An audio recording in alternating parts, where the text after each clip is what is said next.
வணக்கம். நான் உங்கள் எஸ்ஆர் ட்ரேடர்ஸ்.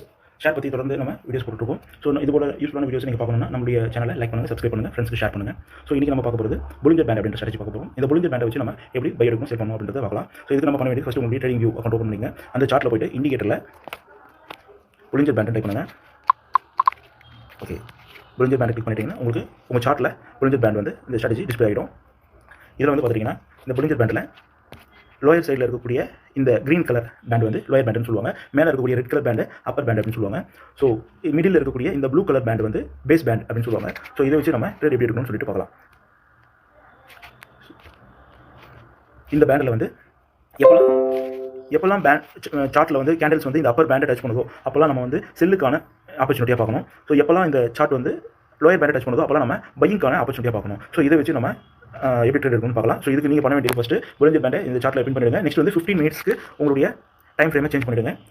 வாங்க நம்ம என்ட்ரி எப்படி இருக்குன்னு பார்க்கலாம். ஸோ ஓகே, இப்போ நம்ம ரெடி ஆகிடுச்சு நம்மளுடைய சார்ட்டை. ஸோ வெயிட் பண்ணுங்கள்.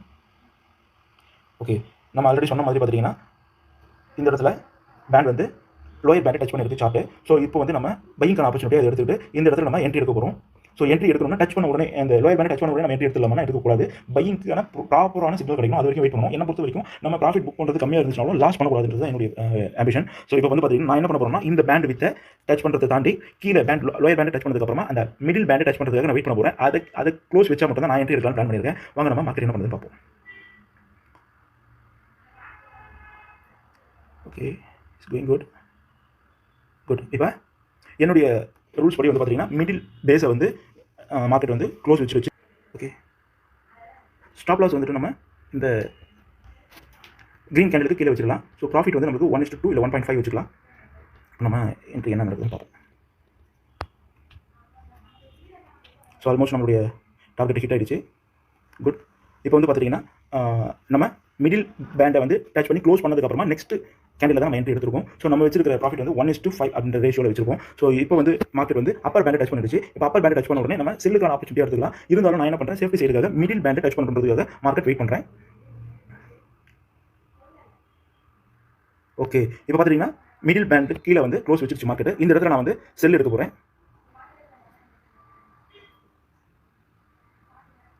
ஸோ இந்த இடத்துல எடுக்கிறேன். ஸ்டாப் லாஸ் வந்து கேண்டிலுக்கு மேலே வச்சுருக்கேன். ஸோ டார்கெட் வந்து 1:5 வச்சுக்கலாம். சேஃப்டி சைடுக்கு தான்.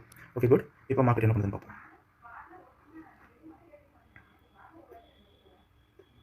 சூப்பர். இந்த டார்கெட் ஹிட் ஆயிடுச்சு. ஸோ இது வந்து பார்த்தீங்கன்னா 15 மினிட்ஸ் கேண்டில் தான் பக்காவாக ஒர்க் ஆகும். ஸோ இதை ப்ராக்டிஸ் பண்ணுங்கள். டேரெக்டாக உங்களுடைய ரியல் அக்கௌண்ட்டில் யூஸ் பண்ணாதீங்க. So only for education purpose தான் இந்த வீடியோ.